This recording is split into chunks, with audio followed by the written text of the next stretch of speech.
Cirebon, ya itu banyak sekali peninggalan ya Pak. Di antaranya Baik Pak, terima kasih. ada beberapa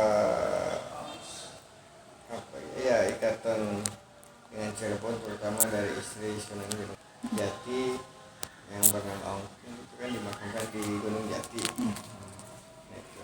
Sehingga meninggalkan beberapa cagar budaya ataupun situs yang ada di Cirebon, terutama dari ornamen masjid ada akulturasi dengan budaya Cina, diantaranya keramik. Keramik betul.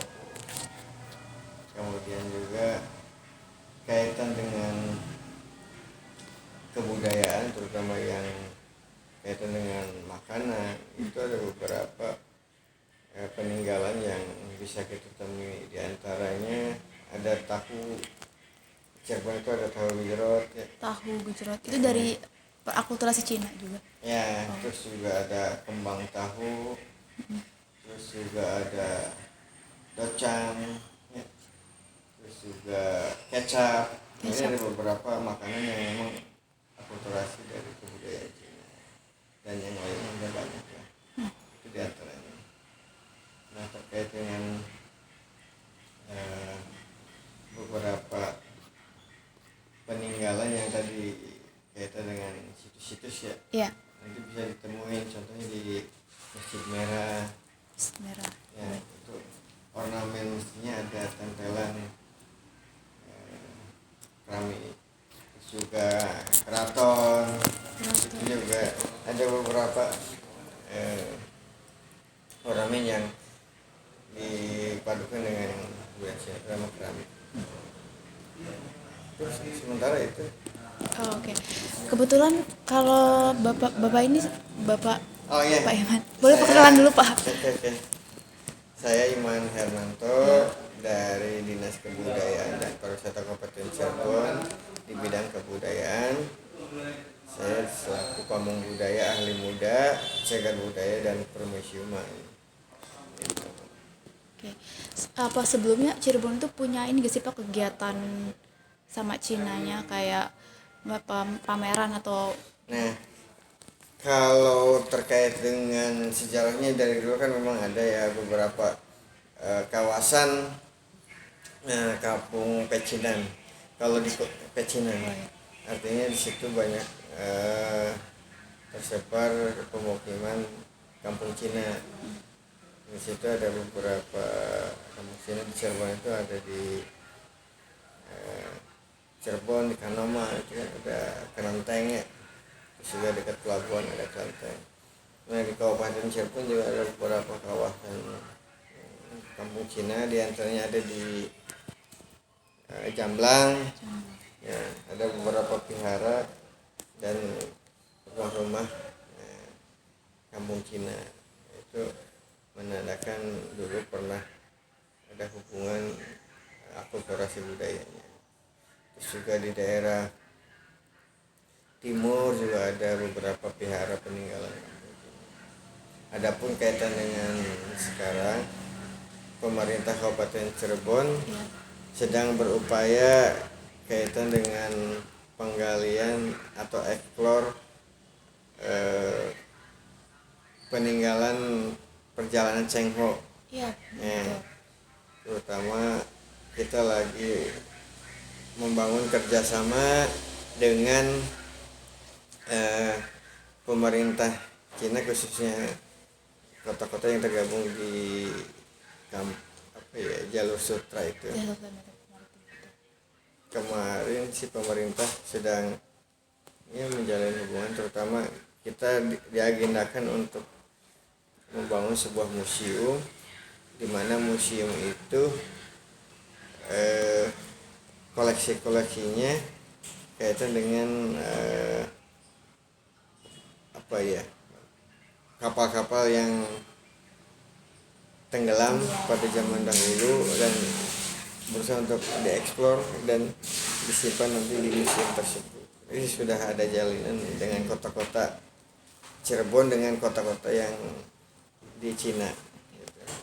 Kita ada perwakilan yang berangkat ke Cina terkait dengan eksplorasi tentang hubungan Cina pada zaman dahulu dan langkah strategis apa terkait dengan peninggalan zaman dulu, terutama dulu kan ada Cheng Ho yang ke Cirebon, itu kan ada beberapa kapal yang tenggelam, di situ kita gali dan Itu kapal tenggelamnya di mana, Pak? Maksudnya perkiraan di Laut Utara Laut sekitar Utara Cirebon. Jawa, Cirebon.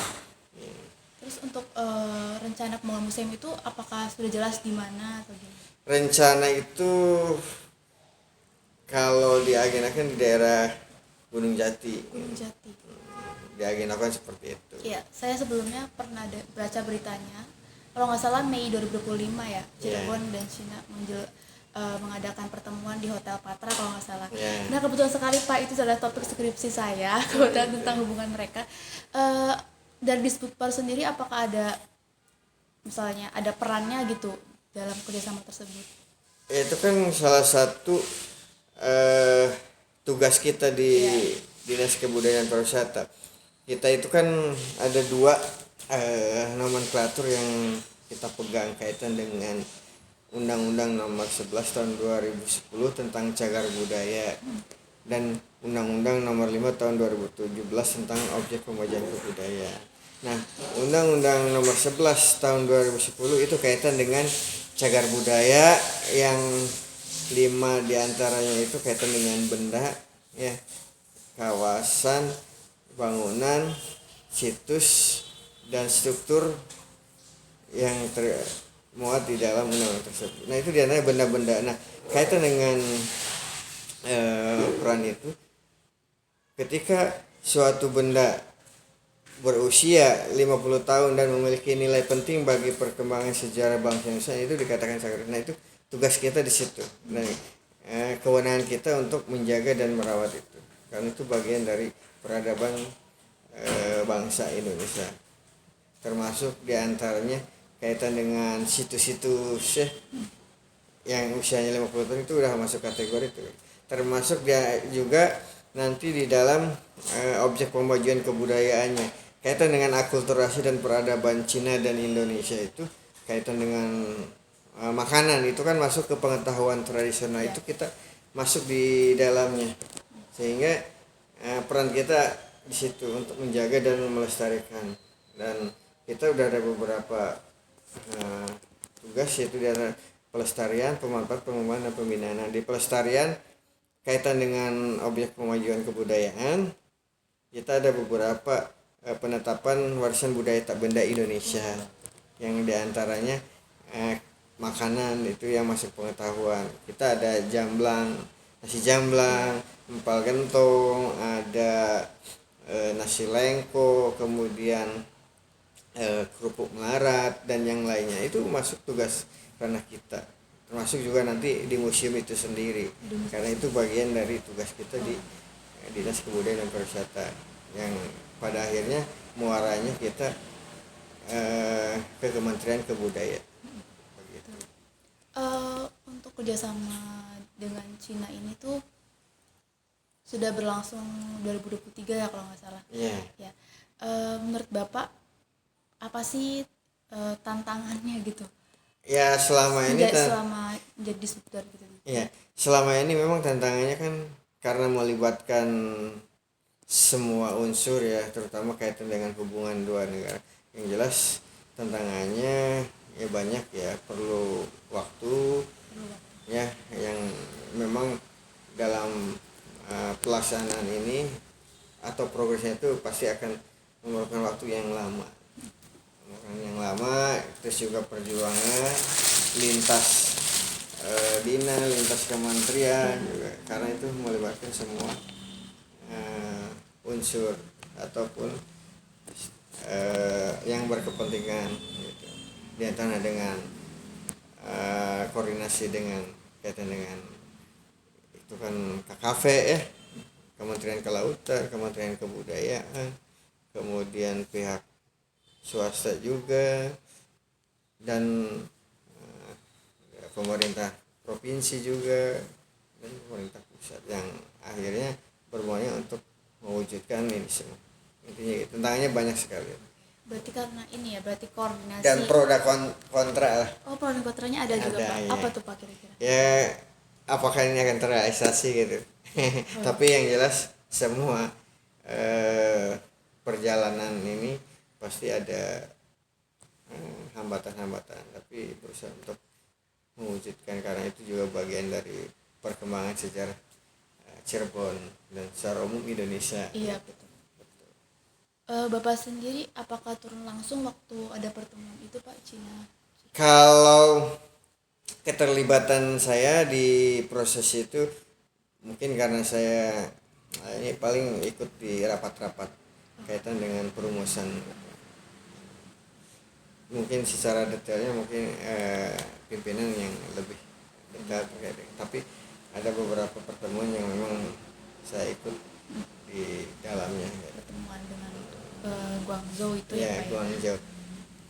Berarti ada tim dong, tim khusus dari Disbudar misalnya kayak perwakilan buat kesana. Ada. Nanti Apa tuh namanya Pak? Bapeda, nanti Pak Padangi lah, kepala Bapelitbangda, Iya. itu tahu detail, dan nanti di bagian perencanaan yang tahu detail terkait dengan rencana ini namanya kaitan dengan hubungan antara Cirebon dengan Cina.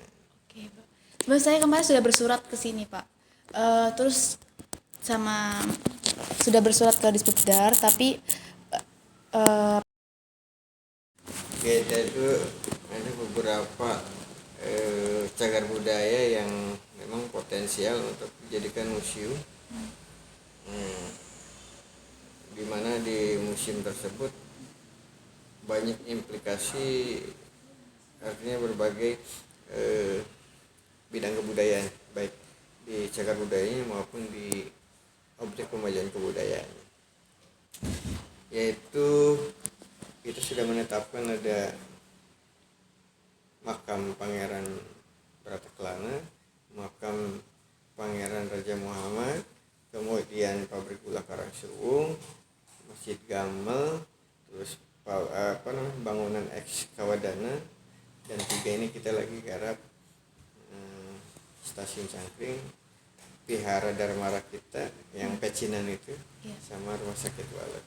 Nah, kemarin sih ketika awal-awal proses jadi dimanfaatkan menjadikan cagar budaya hilang kan. Selain tadi nilai historinya, nilai sejarahnya, dan implikasinya ketika itu dijadikan museum ataupun lebih luas lagi di edu heritage kaitan dengan industri gula, nanti juga ada beberapa pemanfaatan di dalam kaitan dengan atraksi budaya, dari mulai seninya. kalau cagar budaya itu kan berarti dari pemerintah ya, tentang anggaran dan lain-lainnya. Nah, kaitan dengan itu kan pemiliknya BUMN ya. Iya. Kita tidak melihat pemilik ya. Secara tugas di pelestarian itu, terutama di penetapan itu kewenangan kabupaten kota, kewenangan provinsi, kewenangan nasional. Namun karena pabrik gula berada di wilayah kabupaten, itu kewenangan bupati. Kalau yang museum kerjasama dengan Cina itu berarti itu dari anggarannya dari pemerintah Cina. Kalau kemarin dibahas sih untuk anggaran dari Pemda kemungkinan nggak bisa ini ya, makanya ya bagaimana perumusan di penganggarannya. Berarti itu kayak akan dibantu oleh Cina. Arahnya sih berupaya seperti itu ya, tapi kan tetap saya juga secara detail kaitan dengan MOU-nya belum begitu masuk ya. Nanti Mbak bisa langsung kembali dia. Iya. Makasih deh. Pak, saya mau dokumentasi boleh?